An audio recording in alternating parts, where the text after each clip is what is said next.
मोटापे का तो मैं चाहती हूँ कि लोग इससे बहुत ही ज़्यादा ग्रसित हैं, तो मोटापे का कुछ आप सोल्यूशन दे दीजिए आज। मोटापे का सॉल्यूशन देखिए यही है, सिंपल, कि वही अगेन 3 चीज़ें।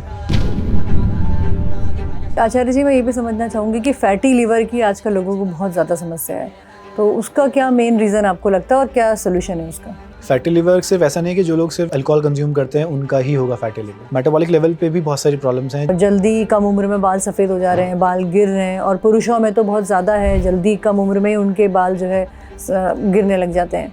बाल जो खराब हो रहे हैं उसको ठीक करा कैसे जाए? ये डाइजेस्टिव फायर को हम कैसे, मतलब जिसको मेटाबॉलिज्म भी लोग बोलते हैं कि भाई मेटाबॉलिज्म रेट हमारा बड़ा स्लो है, कई लोग कहते हैं हमें तो पानी भी पीते हैं तो भी मोटापा हो जाता है, बहुत ओवर थिंक कर रहे हैं, आपने बोला ऐसा नींद पूरी नहीं हो रही है, तो जो एक मानसिक समस्या है उनका इलाज किस तरह से योग में मिल सकता है? फिजिकल लेवल पे जो बीमारियां होती हैं ना, वो एक्चुअली में आती भी हमारे सिर्फ पहले मानसिक तौर पर ही।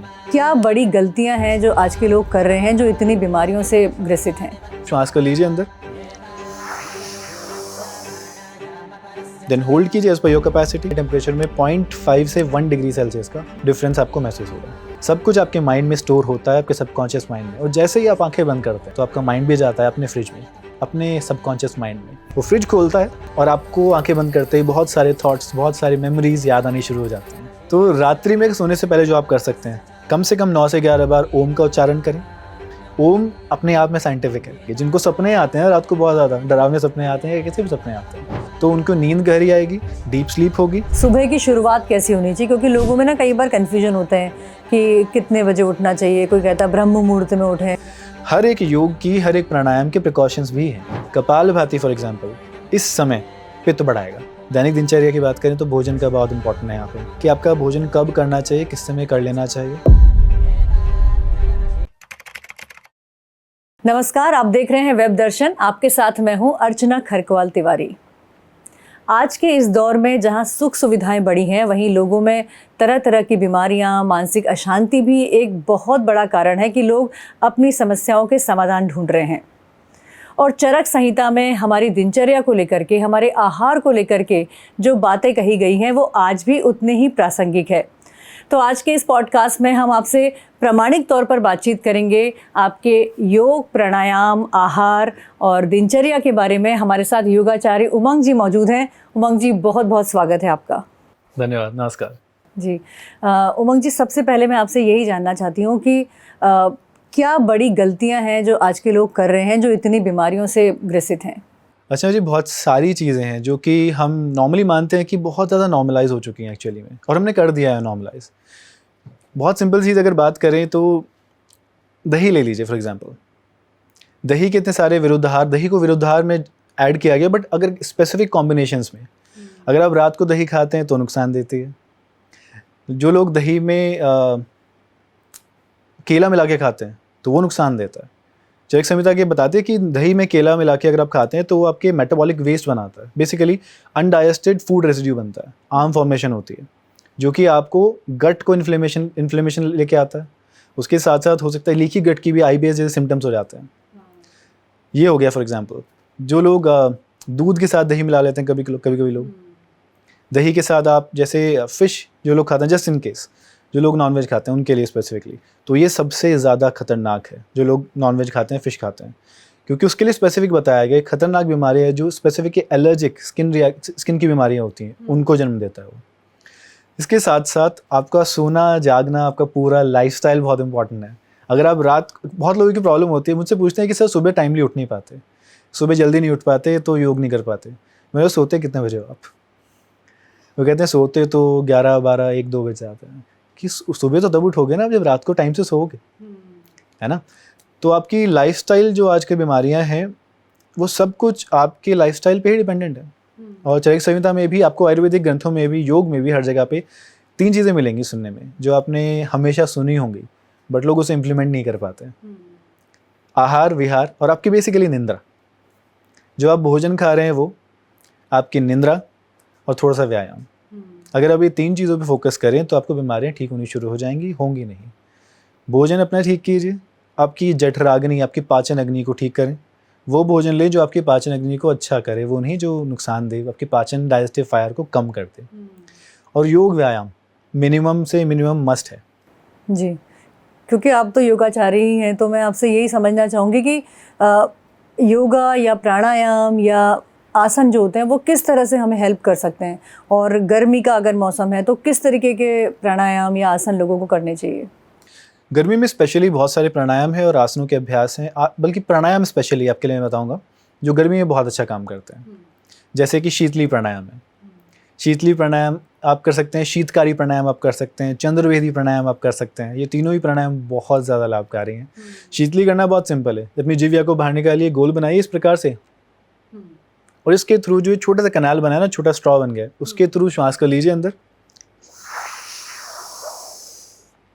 देन होल्ड कीजिए एज पर योर कैपेसिटी, और नेचुरली अपनी नासिका से बाहर छोड़ दीजिए। ये बेसिकली आपकी जो ऊपर अपर पैलेट है वहाँ पे आपको शीतलता महसूस होगी, और ये लिटरली आपकी जो ओरल म्यूकोसा लेयर है अंदर, वहाँ पे आपकी, अगर आप शीतली प्राणायाम करते हैं, शीतली, चंद्रवेदी और शीतकारी, 10 से 15 मिनट का अभ्यास कीजिए, लिटरली आपकी बॉडी टेम्परेचर में 0.5 से 1 डिग्री सेल्सियस का डिफरेंस आपको महसूस होगा। तो अभी जब इतनी गर्मी है, हम देख रहे हैं कि एसी काम नहीं कर रहे हैं, तो क्या वहाँ पे ये प्राणायाम मतलब असर करेगा? बिल्कुल असर करता है, आप एक्चुअली फील कर पाएंगे। ये बेसिकली काम करता है, आपकी जो सलाइवरी ग्लैंड्स होती है ना, यहीं पे आपका नर्वस सिस्टम भी आ जाता है। आपका एक बेसिकली 2 तरह के नर्वस सिस्टम्स आप समझ सकते हैं यहाँ पे, और भी ऑटोनोमस नर्वस सिस्टम है आपका, और भी चीज़ें हैं, बट यहाँ पे आसान शब्दों में peripheral nervous system, parasympathetic nervous system होता है, और आपका सिम्पैथेटिक नर्वस सिस्टम होता है। और आपका जो ब्रीदिंग है, इसीलिए मैं कहता हूँ योग, और स्वामी जी भी कहते हैं हर बार कि योग 100% साइंटिफिक है। जब आप श्वास ले रहे हैं तो ऐसा नहीं है कि बस सांस अंदर जा रही है, वायु अंदर जा रही है और बाहर आ रही है। क्या कैसे काम कर रही है, इसे क्या फिजियोलॉजी है, कैसे काम कर रहा है सब कुछ ना। जब आप सांस लेते हैं तो आपकी ये लेफ्ट नॉस्ट्रल, ये सीधा आपके राइट ब्रेन से कनेक्टेड है। आपका राइट नॉस्ट्रल आपके लेफ्ट ब्रेन से कनेक्टेड है। जब आप लेफ्ट से श्वास लेते हैं तो आपका पैरासिम्पैथेटिक नर्वस सिस्टम एक्टिवेट होता है, आपकी बॉडी रिलैक्स करना शुरू करती है। स्वेटरी, आपका जो स्वेट ग्लैंड्स हैं वो रिलैक्स होने शुरू हो जाते हैं। और स्वेट इसीलिए आता है क्योंकि बॉडी को काम डाउन करने के लिए, जब बॉडी में हीट बढ़ रही होती है, टेम्परेचर बढ़ रहा होता है, स्वेट जब आता है तो उसको काम डाउन करता है वो। नॉर्मल आपको स्वेट नहीं आता। अगर आप भाग रहे हो, कुछ वर्क कर रहे हो, तो आप एनर्जी कंज्यूम कर रहे हो कुछ, जिसकी वजह से अंदर हीट बढ़ेगी, और जैसे ही आप रुकोगे तो उसको हीट को काम डाउन करने के लिए, थर्मो रेगुलेशन करने के लिए, बॉडी टेम्परेचर को मेंटेन करने के लिए स्वेट आएगा, और तभी आपका सिम्पैथेटिक नर्वस सिस्टम एक्टिवेट होता है। लेकिन यहाँ पे आपके लिए ज़रूरी है कि सिम्पैथेटिक नर्वस सिस्टम एक्टिवेट हो, पैरासिम्पैथेटिक नर्वस सिस्टम एक्टिवेट हो। उसके लिए आपको क्या करना है? प्राणायाम तो करना ही है, चंद्रवेदी प्राणायाम करना है, यानी लेफ्ट नॉस्ट्रल से श्वास लेनी है, राइट से छोड़नी है। इस तरह से आप नॉर्मल कोई भी मुद्रा ले सकते हैं। जैसे मैंने ये वायु मुद्रा लगाई है अभी, अंगूठे से राइट नॉस्ट्रल को बंद कीजिए और लेफ्ट से श्वास लीजिए सिर्फ, then close it and right से एक्सहेल करें। Close again right nostril, then inhale from left and exhale. जिनको भी, बट हाँ यहाँ पे कुछ प्रिकॉशंस हैं। अगर आपको लो बीपी रहता है, अगर आपको, तो आपको अवॉइड करना है। अगर आपको कुछ लोग अगर माइल्ड डिप्रेशन फेस कर रहे हैं, बहुत लो फील करते हैं, है ना, तो भी आपको ये अवॉइड करें, बेटर रहेगा, क्योंकि आपके बॉडी के टेम्परेचर के साथ साथ आपके शरीर पे, पूरे शरीर पे इम्पैक्ट डालता है। और यहाँ पे हमारा एक स्वरयोग विज्ञान का सिद्धांत भी आता है, द साइंस ऑफ ब्रेथ। तो योग बहुत विस्तार में है हमारे, कि आप श्वास लेते हैं उसके ऊपर भी प्योर साइंस है एक। जब आप सांस लेते हैं तो कौन सा नॉस्ट्रल एक्टिवेट होगा, उससे क्या इम्पैक्ट आएगा आपके शरीर पर, और आपके नॉस्ट्रल जो उनको भी एक्टिवेट करने का तरीका है। तो उस पर हम चर्चा करते हैं, अभी आगे बढ़ते हैं। तो यानी कि जैसा आप बता रहे कि ये लो ब्लड प्रेशर वालों को नहीं करना है, तो यानी कि हाई ब्लड प्रेशर वालों को फ़ायदा करेगा? एब्सोल्युटली। अगर आपको हाई बीपी है तो चंद्रवेदी, शीतकारी और शीतली तीनों ही। हाई बीपी है तो हेल्प करेगा, और किसको करना चाहिए बेसिकली? शीतकारी, शीतली और चंद्रवेदी प्राणायाम किसको करें? अगर आपको हाई बीपी है तो करें, फीवर है तो कीजिए, आपको फीवर में बहुत हेल्प करेगा ये। हाइपर एसिडिटी है, अल्सरेटिव कोलाइटिस है, हाइपर एसिडिटी स्पेशली अगर आपको एसिड बहुत ज़्यादा बनता है, एसिड रिफ्लक्स की प्रॉब्लम है, वो ज़रूर करें। उसके साथ साथ आपको सिर में दर्द हो रहा है हाई बीपी में, ऑब्वियसली जैसे हमने बात करी, तो इसको कीजिए। इसके साथ साथ जिनको भी स्ट्रेस एंग्जाइटी बहुत रहता है ना, मन में विचार कंट्रोल्ड है बहुत ज़्यादा, एक इक्विलिब्रियम नहीं है, एक बैलेंस नहीं मिल रहा है आपको, तो इसको कीजिए। 10 से 15 मिनट डेली कीजिए, आपको तुरंत महसूस होगा आपके विचार शांत होने शुरू हो जाएंगे। और यहाँ पे आपकी साइंटिफिक वे में भी अगर बात करें तो, और योग के वे में बात करें तो, यहाँ पे मैं अपनी क्लासेस में हर जगह बोलता हूँ, एक बहुत सिंपल तरीका है कि अगर आपको बैलेंस रखना है ना, माइंड बॉडी कनेक्शन बहुत इंपॉर्टेंट है आपका। और मेरी पीएचडी का भी टॉपिक है, तो I am pursuing my PhD right now and it's ये बेसिकली ऑटोनोमस नर्वस सिस्टम पे कि वैसे प्राणमय कोश जो है हमारा, पंच कोश होते हैं हमारे, प्राणमय कोश जो है हमारा, प्राणायाम बेसिकली आप समझ सकते हैं। तो प्राणायाम का क्या इम्पैक्ट है आपके ऑटोनोमस नर्वस सिस्टम पे और आपके स्ट्रेस रेगुलेशन पे, स्ट्रेस रिस्पॉन्स पे। तो अगर मैं आपको एक बहुत सिंपल एग्जांपल दूं, तो माइंड बॉडी कनेक्शन में कहीं भी अगर आपको बहुत अच्छे रिजल्ट चाहिए ना, तो माइंड को आपको बॉडी से कनेक्ट करना पड़ेगा। फॉर एग्जांपल, बहुत लोगों को ओवर थिंकिंग की प्रॉब्लम रहती है, तो मेरी एक बहुत ही वायरल वीडियो भी थी इसके ऊपर, ओवर थिंकिंग के ऊपर। तो उसमें स्टार्टिंग मैंने एक ही बोला था कि शुरुआत होते ही यहाँ पे फोकस कीजिए। और यहाँ पे कारण है, आपका जो ब्रेन है वो कैसे वर्क करता है, आपको ये समझने की ज़रूरत है। उसके लिए अगर आपको अंडरस्टैंडिंग चाहिए इसकी कैसे वर्क करेगा, तो वरना यहाँ पे आप ध्यान लगाए हो जाएगा। क्योंकि आपका जो ब्रेन है वो 60 से 70% इन्फॉर्मेशन बाहर की दुनिया की आपकी आंखों से पाता है, राइट। आपके अलग अलग सेंसेस वर्क करते हैं, 5 सारे सेंसेस, बट 60 से 70% आपकी आंखों से मिलती है आपको इन्फॉर्मेशन, आपके ब्रेन को।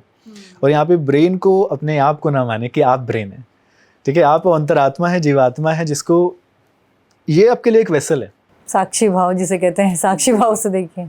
तो आपका जो ब्रेन है वो आपकी आंखों से आपकी इन्फॉर्मेशन पाता है। जब आप आंखें बंद कर लेते हैं तो व्हाट विल हैपन, अगर मैं आपका खाना रखा है यहाँ पे हमारे सामने बहुत अच्छा, आपको सबसे ज़्यादा क्या पसंद है भोजन में या स्वीट्स में, सबसे ज़्यादा जिसके बिना आप रह नहीं सकते? आई थिंक रोटी सब्जी, मतलब सिंपल जो खाना है। स्वीट्स में, मीठे में फॉर एग्जांपल?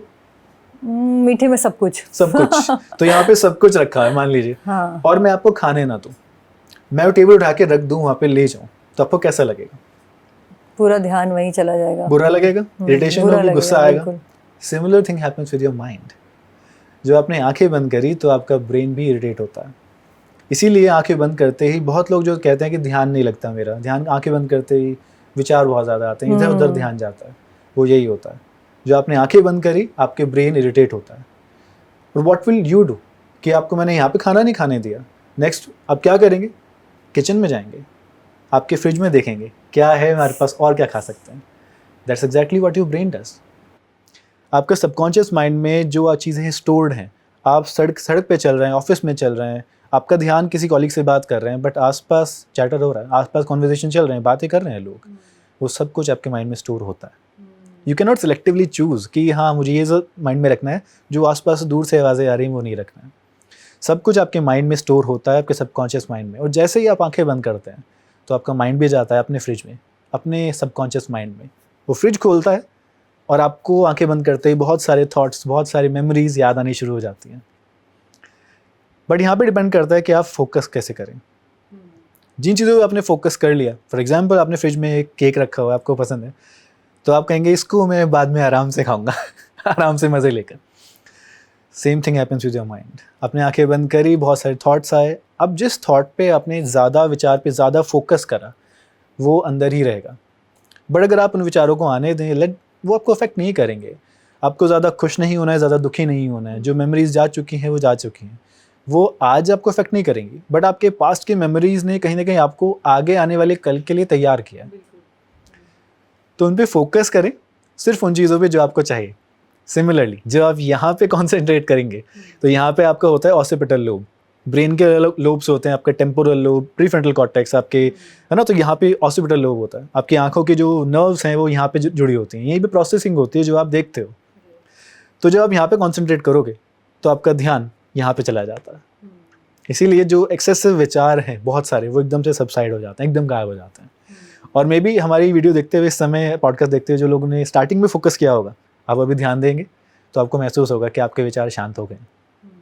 जी उमंग जी, बहुत अच्छे से आपने ब्यूटीफुली समझाया। क्योंकि पतंजलि जो योग सूत्र है उसमें भी ये कहा है योगश्चित्त वृत्ति निरोधा, मतलब जो कहीं ना कहीं जो हमारी मानसिक समस्याएं होती हैं वो भी यहीं से उत्पन्न होती हैं। तो आजकल के जो युवा हैं या लोग हैं वो बहुत ओवरलोडेड है इन्फॉर्मेशन के साथ, तो बहुत ओवर थिंक कर रहे हैं। आपने बोला ऐसा नींद पूरी नहीं हो रही है, तो जो एक मानसिक समस्याएं हैं उनका इलाज किस तरह से योग में मिल सकता है? इवन आपने बहुत अच्छा क्वेश्चन लिया है सबके लिए। और इसमें एक चीज़ और भी है, परंतु समझने वाली बात यह है कि जिन लोगों को फिजिकल लेवल पे जो बीमारियां होती हैं ना, वो एक्चुअली में आती भी हमारे सिर्फ पहले मानसिक तौर पर ही हैं। इसमें एक आधि और व्याधि का कॉन्सेप्ट होता है हमारे यहाँ पे। कई लोग कहते हैं कि हम व्याधि में पड़ गए हैं, बट व्याधि बेसिकली फिजिकल लेवल पे जो बीमारियां उनको कहते हैं। सबसे पहले जो बीमारियां हैं वो आपके मेंटल लेवल पे आती हैं, जिनको हम बोलते हैं आधि।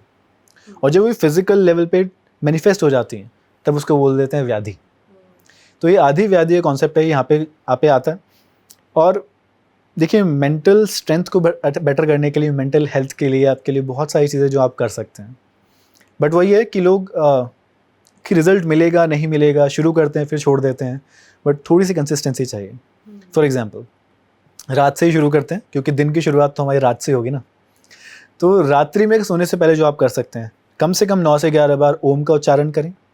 ओम अपने आप में साइंटिफिक है, बहुत सारी रिसर्चेज आपको मिलेंगी।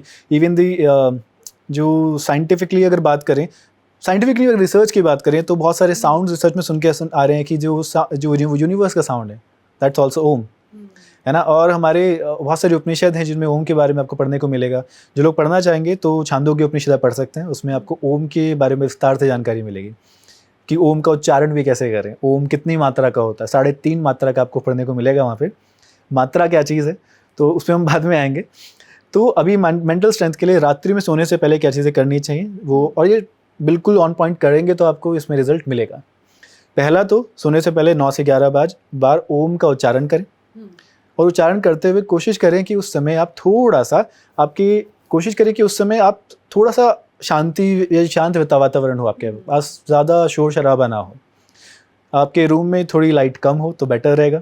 सिर्फ और सिर्फ आपके माइंड को थोड़ा सा बताने के लिए कि हाँ, इट्स टाइम टू रिलैक्स। क्योंकि जो ब्लू रेज आती हैं या वाइट रेज आती हैं, आपके फ़ोन से भी निकलती हैं रेज, वो भी आपके सिम्पैथेटिक नर्वस सिस्टम को एक्टिवेट करती हैं। इसीलिए आपका माइंड एक्टिवेट रहेगा जब तक आपकी रोशनी बहुत ज़्यादा रहेगी रूम में। तो सोने से पहले 9 से 11 बार ओम का उच्चारण कीजिए। ब्राह्मरी प्राणायाम कीजिए। ब्राह्मरी प्राणायाम करने के बहुत सारे तरीके हैं, बहुत सारे अलग अलग संस्थाओं के द्वारा भी आपको अलग तरीके मिलेंगे। क्योंकि योग और प्राणायाम या हर तरह की चिकित्सा जो है, स्पेसिफिकली योग और प्राणायाम पर रहते हैं, चिकित्सा नहीं, वो सारी तंत्र योग से आई है। हमारे योग तंत्र है, बेसिकली वेदों से आया है, तंत्र से आया है। और ये ऐसे समझ सकते हैं जैसे एक पेड़ होता है, पेड़ की एक तना होता है, मेन शाखाएं होती हैं, फिर उसमें और पत्ते निकलते हैं। तो मेन तंत्र है, वहाँ से फिर निकला है शाखाएं, तब जाके योग में फिर ध्यान, अलग अलग थेरेपीज, अलग अलग तरीके, ये ध्यान करने के तरीके। तो यहाँ पे आपको क्या करना है, सिर्फ और सिर्फ ओम का उच्चारण 9 से 11 बार। ब्राह्मरी प्राणायाम, जो कि ब्राह्मरी के बहुत सारे तरीके हैं, एक सिंपल तरीका आपको बता रहा हूँ मैं। इसमें ये मत समझिएगा कि मैंने तो यूट्यूब पे वीडियो में यहाँ देखा था, ये वहाँ पे देखा था, अलग तरीका था। बहुत सारे तरीके हैं, कुछ लोग ऐसे भी करते हैं, ऐसे भी लगते हैं, कुछ लोग ऐसे भी लगाते हैं, कुछ लोग ऐसे भी लगाते हैं। ठीक है, मैं आपको सिंपल तरीका बता रहा हूँ, बाकी जो तरीके नहीं बता रहा हूँ उसका कारण है क्योंकि एज अ बिगिनर इनिशियली आपके लिए ये वाला बेटर ऑप्शन है। अंगूठे से कानों को बंद करें। कानों को भी क्या करना है, जो ये वाला सेक्शन दिखेगा आपको यहाँ पे, ये उभरा हुआ भाग, इसको अंगूठे से बंद करें। इंडेक्स फिंगर आपके आईब्रोज के ऊपर, बीच की दोनों उंगलियां नेचुरली आपकी आंखों पर, और आपकी सबसे छोटी उंगली पर नेचुरली आपके गालों के पास आ जाएगी। टेक अ डीप ब्रेथ, और होठों को बंद रखते हुए आपको ओम का साउंड करना है, बेसिकली एक भंवरे का, बेसिकली बी नहीं, बम्बल बी। Let's go.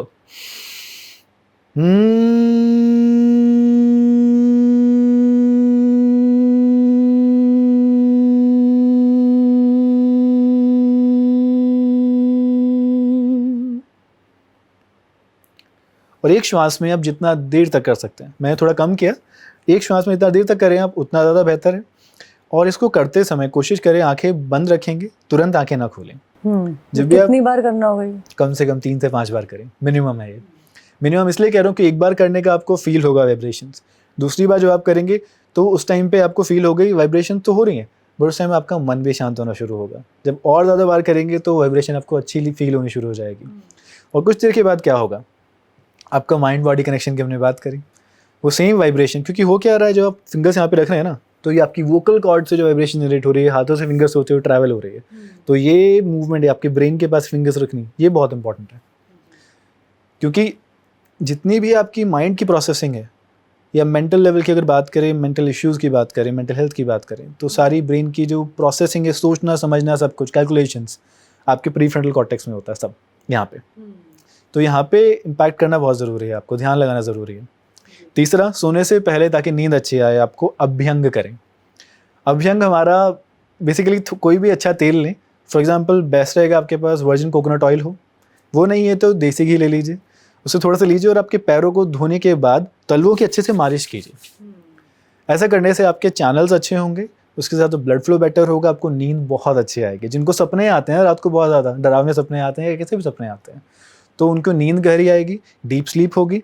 और इसे मैं कह नहीं रहा हूँ, ये सब वेल रिसर्च है, आप गूगल कर सकते हैं। तो यानी कि इससे एक अच्छी नींद लें। और सुबह की शुरुआत कैसी होनी चाहिए, क्योंकि लोगों में ना कई बार कन्फ्यूजन होता है कि कितने बजे उठना चाहिए। कोई कहता है ब्रह्म मुहूर्त में उठें, या फिर अपने टाइम के हिसाब से थोड़ा अर्ली उठने का प्रयास करें। क्या सुबह पानी पीना चाहिए, कौन सा ड्रिंक लेना चाहिए, मतलब बहुत सारे कन्फ्यूजन है आज की डेट में। तो मैं चाहती हूँ आज आप उसका भी थोड़ा सोल्यूशन दे दीजिए। सुबह उठने की शुरुआत भी अगेन रात्रि से होगी, क्योंकि सुबह जो पानी पीना है उसे आपको रात्रि में तैयार करना पड़ेगा। तो फॉर एग्जांपल आप क्या ले सकते हैं, सुबह सौंफ और धनिया का पानी, इसको रात्रि में भिगो दीजिए 1 गिलास पानी में। 1 गिलास पानी में अगर 1% की बात करें तो 1 गिलास पानी में आप 1 चम्मच सौंफ, 1 चम्मच धनिया के बीज जो होते हैं सीड्स, और उनको ऐड कर दीजिए। और स्पेशली फीमेल्स के लिए तो उसमें मेथी दाना भी ऐड कीजिए आप, वो बहुत अच्छा हेल्प करेगा। ठीक है, सुबह उसको पी लीजिए, इसका पानी पीजिए, छान के उसको पी लीजिए। अब ये तो सुबह सुबह के लिए आपको पीना है। दूसरी चीज़ क्या पी सकते हैं, जिनको डाइजेस्टिव इश्यूज़ हैं, इनका पेट साफ़ नहीं होता है, पाचन कमज़ोर है, आप एलोवेरा जूस और आंवला जूस साथ में लेना शुरू करिए। किसी भी कंपनी का लीजिए जो आपको अच्छी लगती है। मैं कोई स्पेसिफिक कंपनी नहीं बताऊंगा यहाँ पे कि उसका लीजिए, आप उसका खरीदिए। जो भी आपको अच्छी लगती है उसका कंपनी का ले लीजिए, एलोवेरा जूस और आंवला जूस, क्योंकि ये दोनों ही आपके डाइजेशन के लिए बहुत ज़्यादा बेनिफिशियल हैं। और एलोवेरा को तो ग्वारपाठा कहा जाता है एलोवेरा को, और रामबाण भी कहा जाता है। रामबाण इसलिए, एलोवेरा हर बीमारी में आपको हेल्प करता है। एलोवेरा आपको पाचन तो स्वस्थ करेगा ही, पाचन ठीक करेगा ही, आपको इंटरनली भी स्ट्रेंथन करता है। ठीक है, ये कीजिए।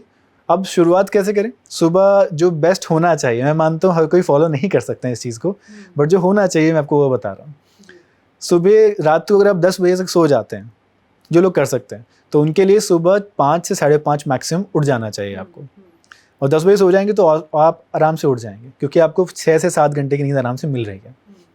तो 5:30 बजे उठ के आप सबसे पहले तो फ्रेश होके आइए ऑब्वियसली।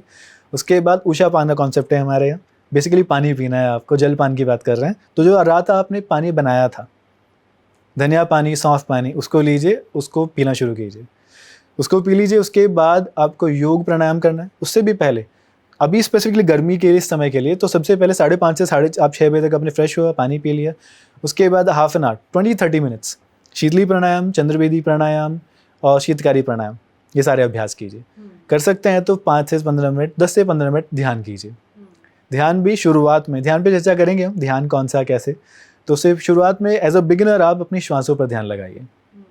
उसके बाद फिर योग बहुत मस्ट है, प्राणायाम के अभ्यास, योगासन, और कुछ नहीं तो मिनिमम 10 राउंड सूर्य नमस्कार के ज़रूर कर लीजिए। इस समय गर्मी में आपको, गर्मी भी है बहुत ज़्यादा, क्योंकि ताकि पित्त ना बढ़े, ताकि गर्मी बहुत ज़्यादा ना लगे आपको, तो इस समय आप कम से कम 10 राउंड्स कर लीजिए, बहुत है। 10 राउंड सूर्य नमस्कार, योगिक जॉगिंग, कपालभाति प्राणायाम स्पेशली, और भस्त्रिका प्राणायाम। बस प्रिकॉशन थोड़े से हैं हर चीज़ के। एक चीज़ अभी सुनने को मिलेगी आपको भी, और बहुत सारे जो लोग अभी देखेंगे उनको भी, कि कई लोग थोड़े ये भ्रांति भी फैलाते हैं कि योग से नुकसान हो गया मेरे को। बट यहाँ प्रॉब्लम की बात ये है, या सही बात ये है, कि उनको ये नहीं पता था कि कौन सा प्राणायाम करना है, किसको नहीं करना है। हर एक योग की, हर एक प्राणायाम के प्रिकॉशंस भी हैं। कपालभाति फॉर एग्जांपल इस समय पित्त बढ़ाएगा। अगर आप ज़्यादा करेंगे कपालभाति का अपना फंक्शन है। कपालभाति जो नाम है, हालांकि कपालभाति पेट के लिए बताते हैं कि पाचन के लिए बहुत ज़रूरी है। कपालभाति करेंगे तो वेट कम होगा, पाचन ठीक होगा, आपका इंटेस्टाइन्स अच्छी होंगी, डाइजेशन बेहतर होगा। इसके बेनिफिट्स भी हैं कपालभाति के, कि आपका पाचन ठीक होगा, पेट कम होगा, जो आपने अभी बताया। उसके साथ साथ जितनी भी बताते आपको पढ़ सकते हैं, जैसे कि सिस्ट होती हैं शरीर में, उनके लिए बहुत हेल्प करेगा ये। और ओवेरियन सिस्ट होती हैं, फाइब्रॉइड्स होते हैं, उनके लिए बहुत हेल्प करेगा। आपकी स्किन के लिए, स्किन की इतनी बीमारी हैं, उनके लिए बहुत अच्छा है। बट प्रिकॉशंस हैं यहाँ पे, किसको नहीं करना है। हाई बीपी है, सिर में दर्द है, फीवर है, बुखार है, अल्सरेटिव कोलाइटिस है, आंतों से ब्लीडिंग हो रही है, रिसेंटली कोई ऑपरेशन हुआ है, या तो आपके एब्डोमिनल रीजन का, या फिर हार्ट का कोई ऑपरेशन हुआ है, हार्ट वीक है, हार्ट फैला हुआ है, सिर में दर्द हो रहा है, एसिडिटी है, हाइपर एसिडिटी है, आपको एसिड रिफ्लक्स की प्रॉब्लम बहुत ज़्यादा है ना। तो प्रिकॉशन भी बहुत सारे हैं। हर्निया है, आपको हर्निया, आपको बहुत ज़्यादा इन्फ्लेम्ड अपेंडिक्स है, लोअर बैक पेन बहुत सीवियर है। तो इतने सारे प्रिकॉशंस हैं। तो लोग, आज से पहले लोगों ने शायद सुना भी नहीं होगा, इतना ध्यान भी नहीं दिया होगा कि प्रिकॉशंस भी हैं। बढ़िया आता है कि फिर करें, कैसे करें, हमारे ये भी प्रॉब्लम है तो कैसे करें, धीरे धीरे कीजिए। कब नहीं करना है स्ट्रिक्टली, जो मैंने अभी बताया उनमें तो स्ट्रिक्टली अवॉइड कीजिए जब तक कर सकते हैं। दूसरा, मेंस्ट्रुएशन में, पीरियड्स में अवॉइड कीजिए, प्रेगनेंसी में अवॉइड कीजिए, हार्ट की कोई कंडीशन है और पीरियड्स में भी अगर करना है तो बहुत स्लोली कीजिए, यानी कि 1 स्ट्रोक पर सेकंड बस, उससे तेज़ स्पीड नहीं करनी है, और 3 से 5 मिनट का अभ्यास कीजिए बस, रिलैक्स कीजिए, उसके बाद थोड़ा अभ्यास शुरू कर सकते हैं। कुछ लोगों को ये प्रॉब्लम आती है कि बैक में पेन हो जाता है बैठे बैठे करते करते कपालभाति, और वो नेचुरल है, और सिर में दर्द हो जाता है, और वो होगा, सिर में दर्द जो हो जाता है, भारीपन हो जाता है, उसका कारण है कपालभाति। अगर आप नाम सुनेंगे, कपालभाति प्राणायाम नहीं है। हमने ये सुना कपालभाति प्राणायाम कर रहे हैं, और ये अच्छी बात है, क्योंकि लोगों के लिए मतलब आम नॉर्मल इंसान के लिए ये जानने से ये जानना कि क्या है, कैसे काम करता है, उससे ज़्यादा ज़रूरी है कि ये प्राणायाम करना है, इससे ये फ़ायदा होगा, ताकि वो करें। कपालभाति का नाम को अगर डिवाइड करें ना, तो कपाल आता है, कपाल ये क्षेत्र है हमारा, इसको कपाल बोलते हैं, स्कल को बेसिकली, है ना, क्रेनियम को हमारे।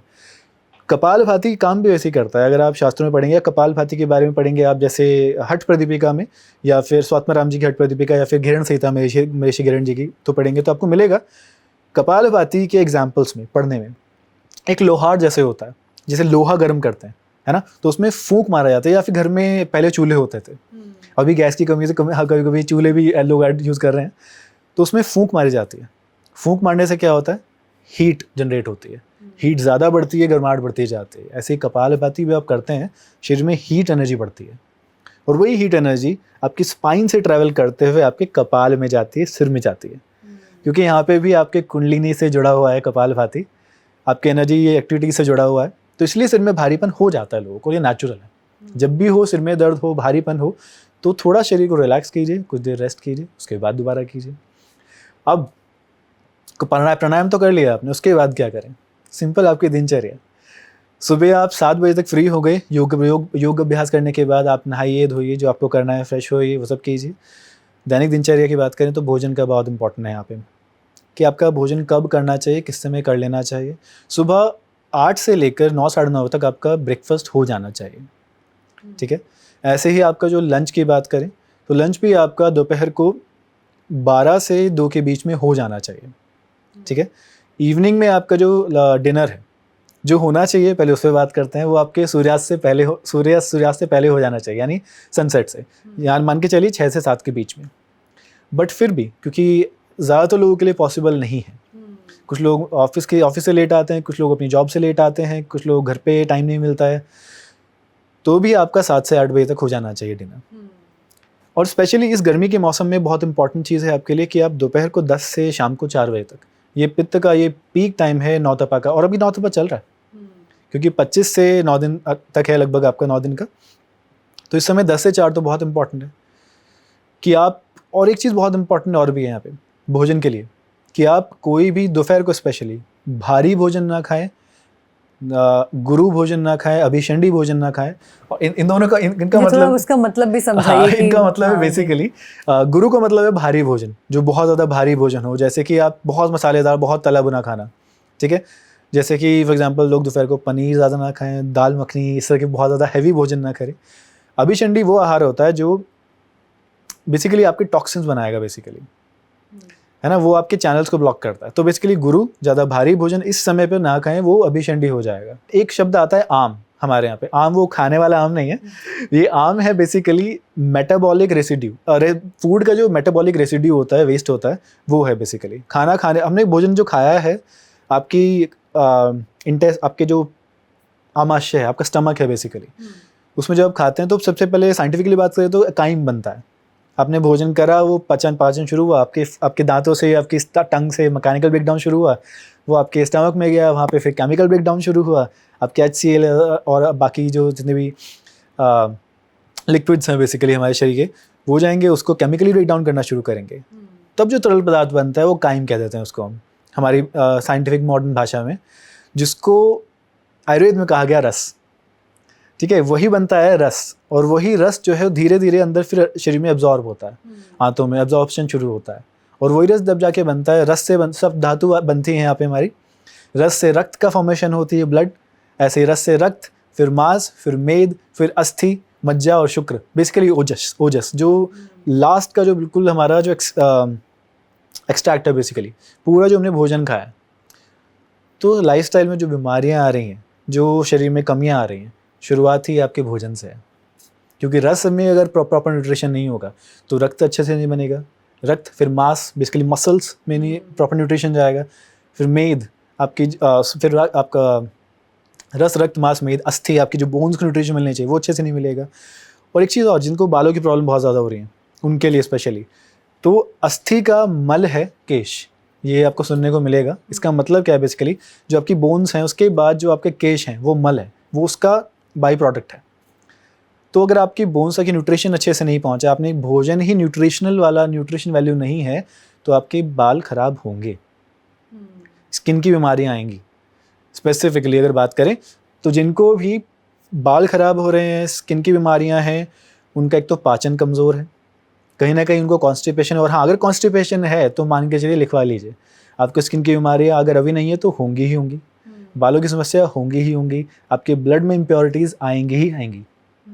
और ये कॉन्स्टिपेशन की वजह से है सब कुछ, पाचन कमज़ोर की वजह से, आपकी जठराग्नि कमज़ोर होने की वजह से है, आपकी पाचन अग्नि कमज़ोर होने की वजह से है, जो कि सबसे बड़ी गलती लोग आज कर रहे हैं, इस समय कर रहे हैं, और ये पॉडकास्ट देखते हुए भी कर रहे होंगे बैठे हुए। फ्रिज का ठंडा पानी सीधा सीधा पी लेना।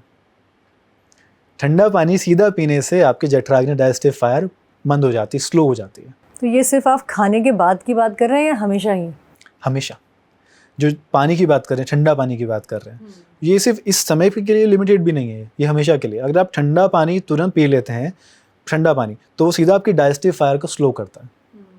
जैसा आपकी गैस है, गैस पे आप पानी डाल दीजिए, बुझ जाएगी ना वो, उसको वापस गर्म चलाने में एकदम नहीं चलेगी, लाइटर आप कितना चलाते रहिए, जब तक वो पानी इवेपोरेट नहीं होगा, जब तक हटेगा नहीं, तब जाके गैस आपकी प्रॉपर बर्न होना शुरू होगी। उसके बाद भी जो उसमें छोटे छोटे छेद हैं वो ब्लॉक रहेंगे, धीरे धीरे वो ओपन होंगे। तो सिमिलरली आपकी जो डाइजेस्टिव फायर है वो बहुत इंपॉर्टेंट है। इसीलिए हर चीज़ को बताया है, हर बीमारी शुरू होती है आपके ख़राब डाइजेस्टिव फायर से। इवन जो ओबेसिटी बताई गई है आयुर्वेद में, आपको एक वर्ड सुनने को मिलेगा, स्थौल्य। तो बेसिकली ओबेसिटी जो है ना, उसका कारण भी वही है, आपके डाइजेस्टिव फायर कम होना। क्योंकि मोटापे का तो मैं चाहती हूँ कि लोग इससे बहुत ही ज़्यादा ग्रसित हैं, और हर कोई इंटरनेट पे भी जो है इसी का इलाज ढूंढता रहता है। तो मोटापे का कुछ आप सोल्यूशन दे दीजिए आज। मोटापे का सॉल्यूशन देखिए यही है, सिंपल, कि वही अगेन 3 चीज़ें, त्रिदुष्य ऐसे बोलते हैं, 3 चीज़ें, 3 सूत्र मान लीजिए इनको आप, आहार, विहार और निंद्रा। अगर आपका भोजन ठीक होगा, योग प्राणायाम करेंगे और निंद्रा ठीक होगी, क्योंकि आपकी बॉडी को रिप्लेनिश करने के लिए न्यूट्रिएंट्स, या फिर आपकी बॉडी को हील करने के लिए आपकी नींद बहुत ज़्यादा इंपॉर्टेंट है। रात्रि में आपकी नींद ही सब कुछ ठीक करते हैं आपको। अगर आपको नींद अच्छी नहीं होगी तो आपको धीरे धीरे मेटाबॉलिक लेवल पे या फिर शरीर में कहीं ना कहीं लाइफस्टाइल डिजीज़ आनी शुरू हो जाएंगी। ऐसा क्यों? जब आप रात्रि में भोजन सही करेंगे, समय पर कर लेंगे, 7 से 9 के बीच में कर लेंगे, वो भी लेट है लेकिन 6 से 7 कर लेंगे तो बेस्ट है। या फिर शाम का भोजन आप स्किप कीजिए, कोई ज़रूरत नहीं है रात्रि में भोजन करने की, ठीक है। जो लोग कर सकते हैं, आपकी परिस्थितियों के अकॉर्डिंग है, देखिए, क्योंकि हर व्यक्ति के लिए पॉसिबल नहीं होगा जो कर सकते हैं, क्योंकि रात्रि भोजन के लिए नहीं है, आपका शरीर के लिए ज़रूरत नहीं है रात्रि में। 6 से 7 अगर आप कर लें तो मैक्सिमम आपका जो शरीर रिलैक्स होना शुरू हो जाएगा 10-11 बजे तक, ठीक है। अब रात्रि में जो आपका लिवर है, फॉर एग्जांपल, आपका पूरा शरीर है, वो अपने आप को रिपेयर करता है। पर अगर आप भोजन कर लेंगे रात्रि में, लेट करेंगे स्पेशली अगर, तो जहाँ पे आपका शरीर को सोना चाहिए, आप तो सो रहे हैं, परंतु आपकी बॉडी नहीं सो पाएगी। आपकी बॉडी, आपके डाइजेस्टिव सिस्टम सब कुछ वर्क कर रहा है, पूरा रात भर काम करेगा वो। आपका लिवर बाइल प्रोडक्शन करता है, पैनक्रियाज पैनक्रियाटिक जूसेस को बनाता है, और ये सारे डाइजेशन में हेल्प करते हैं। तो ये सब को सारे आपके इंटरनल ऑर्गन्स तो काम कर रहे हैं रात भर, है ना। और तब आप कहते हैं कि हम रात को सोए तो हैं लेकिन सुबह थकान हो रही है, थके थके उठते हैं, नींद नहीं आती, सुबह थकान लगती है। कारण यही तो है कि कहाँ सोए हो आप, पूरा शरीर ने रात भर काम किया है, तो सुबह आपको थकान तो होगी, है ना। तो ये चीज़ है मोटापे के लिए। देखिए सिंपल चीज़ है, योग तो करना पड़ेगा। दूसरा, आपका कैलोरी डेफिसिट बहुत हेल्प करता है। भोजन को आप नियमित करके खाइए, ठीक है। यहाँ पे आपको समझ आएगा कि 1/4 जो आपका भोजन है, उसको आप, पेट को आपको समझ के लिए एक छोटा सा बॉक्स है, उसको आप भर रहे हो, ठीक है ना। आधा भोजन से भर लिया आपने, 1/4 पानी के लिए रखिए और 1/4 जो है हवा के लिए, ठीक है। एम्प्टी स्पेस रखना चाहिए। तो इसके लिए क्या कर सकते हैं आप, भोजन आपके लिए सुबह सुबह जो ब्रेकफास्ट है, ब्रेकफास्ट के लिए बहुत सारे ऑप्शन है, उसका न्यूट्रिशन वैल्यू होनी चाहिए। मैं आपको एक जनरल बता रहा हूँ, ये क्योंकि सब किसी के लिए कस्टमाइज आपको चाहिए, तो आपको प्रॉपर कंसल्टेशन लेनी पड़ती है उसके लिए, आपकी अपनी प्रकृति के हिसाब स्पेसिफिक से। कंडीशन, मेडिकल हाँ, कंडीशन देखनी बहुत सारी पड़ेगी। चीज़ें हैं। जी। ये जनरल है एकदम। इसमें आपको प्रोटीन रिच भी डाइट हो जाएगी आपकी काफ़ी हद तक, क्योंकि बहुत सारी चीज़ें मैं यहाँ पे अभी नहीं बता रहा हूँ, क्योंकि वो रीजन के हिसाब से इफेक्ट करती हैं, आपकी स्पेंडिंग कैपेसिटी के ऊपर डिपेंड करता है बहुत सारी चीज़ें। तो आसान शब्दों में आप क्या कर सकते हैं, सुबह के लिए ब्रेकफास्ट के लिए आप कैसे बना सकते हैं। 100 ग्राम सूजी ले लीजिए। चीले की अगर बात करें तो चीला बना सकते हैं प्रोटीन रिच। 100 ग्राम सूजी हो जाएगी। 100 ग्राम पनीर ले लीजिए आप। और पनीर में भी जिनको गट की प्रॉब्लम्स हैं, देखिए पाचन बहुत ज़्यादा ख़राब है, डाइजेशन बहुत ज़्यादा प्रॉब्लम है, इंटेस्टाइन्स की प्रॉब्लम्स हैं कुछ भी, तो उनको अगर पनीर कंज्यूम करना है तो याद रखें, एक तो मार्केट में बहुत नकली पनीर मिल रहा है, घर पे बना लीजिए। अगर आपको कहीं से A2 मिल्क मिलता है, उसका जो पनीर है वो बहुत लाइट होगा। देसी गाय मिल जाती है, उसके दूध का पनीर बना हुआ वो बहुत लाइट होगा आपके गट के लिए, उसको यूज़ कीजिए। दूसरा, 100 ग्राम पनीर ले लीजिए, लगभग 12 से 13 ग्राम उसमें प्रोटीन मिलेगा आपको। 100 ग्राम सूजी जो लिए उसमें भी आपको 12 से 13 ग्राम प्रोटीन मिलेगा। 100 ग्राम बेसन ले लीजिए, उसमें लगभग आपको 15 से 16 ग्राम मिनिमम मिलता है। ठीक है, ये हो गया। इसके साथ आप क्या ऐड कर सकते हैं, मूंग दाल, सोक्ड मूंग दाल ले लीजिए, इन सबको एक साथ मिक्स कर लीजिए। ठीक है, मूंग दाल भी अप्रॉक्सीमेटली 100 ग्राम्स। आप कहेंगे 100 ग्राम 400-500 ग्राम हो गया, तो एक टाइम में कैसे खाएंगे, तो एक टाइम नहीं खाना है आपको ये, इसको ड्यूरेशन दिन में बांट लीजिए। ठीक है, तो इसको बनाइए, इसका चीला बनाइए, उसको ऐड करिए, उसमें वेजिटेबल्स ऐड कीजिए, आपको जो वेजिटेबल्स ऐड करनी है, मिक्स वेज ऐड करनी है, उनको ऐड कीजिए, उसमें बनाइए। ठीक है, सिंपल है। और इवन दही ऐड कर लीजिए इसके अंदर आप। ठीक है, 100 ग्राम दही में आपको लगभग 5 से 6 ग्राम प्रोटीन यहाँ पे मिल जाता है। ठीक है, तो उसको ऐड कीजिए। अप्रॉक्सीमेटली 35 to 40 ग्राम्स के आसपास यहाँ पे प्रोटीन मिल जाएगा आपको। आप क्वांटिटी इंक्रीज़ कर सकते हैं, पनीर की क्वांटिटी इंक्रीज़ कर सकते हैं अपने अकॉर्डिंगली। दूसरा, जो आपका भोजन है दोपहर को, उसको थोड़ा लाइट रखें, ज़्यादा भारी भोजन ना करें, स्पेशली इस समय के लिए। और आपको कुछ बंद नहीं करना है, बस चीज़ों को थोड़ा सा मेंटेन करना है, बंद कुछ भी नहीं करना है। मैं कुछ नहीं कहूँगा आपको बंद कीजिए, ये खाना बंद कर दीजिए। आपकी और जो लोग कैलोरी डेफिसिट या कैलोरी मेंटेन करना जानते हैं, कैलकुलेट करना जानते हैं, नहीं जानते तो बहुत सारी एप्लीकेशंस हैं मार्केट में, आप उनको डाउनलोड कर सकते हैं, ताकि आप चीज़ों को AI का यूज़ कीजिए। बल्कि ChatGPT है, क्लाउड है, बहुत सारी चीज़ें हैं, आप उनको बताइए कि मैं ये खा रहा हूँ, 2 चपाती खा रहा हूँ, दो रोटी खा रहा हूँ, ये सब्जी है, क्या ये खा सकता हूँ, नहीं खा सकता हूँ। टेक्नोलॉजी का सही तरह से इस्तेमाल करें। AI आपको बता देगा कि नहीं ये खाइए, ये नहीं खाइए आप, या इसको अकॉर्डिंगली इसको ऐड कर लीजिए। सीड्स को ऐड कर सकते हैं आप, जैसे कि फॉर एग्जांपल फ्लैक्स सीड्स हैं, फ्लैक्स सीड्स ऐड कीजिए अपनी दही के अंदर। और फ्लैक्स सीड्स भी डायरेक्टली नहीं खाने हैं आपको, उनको थोड़ा रोस्ट कर लीजिए और उनको पीस लीजिए, उसके बाद स्प्रिंकल करके ऐड कीजिए पाउडर बनाकर। तो ये करना शुरू कीजिए।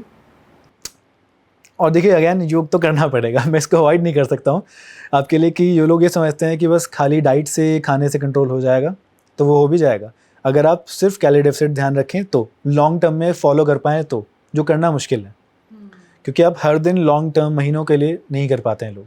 4 चीज़ें आपको बताता हूँ योग के अंदर जो आप कर लीजिए आपको, और भोजन को कंट्रोल कर लीजिए। एक तो प्राणायाम, स्पेसिफिकली कपालभाति, भस्त्रिका, अनुलोम विलोम, ये 3 प्राणायाम जरूर कीजिए। कपालभाति, भस्त्रिका आपको हेल्प करेंगे वेट लॉस के लिए। अनुलोम विलोम आपके चैनल्स को, आपके ब्रेन को बैलेंस करेगा, जिससे आपके शरीर के जितने भी सिक्रेशंस हैं, ग्लैंड्स हैं, बेसिकली हार्मोनल ग्लैंड्स हैं, वो बेटर होंगे।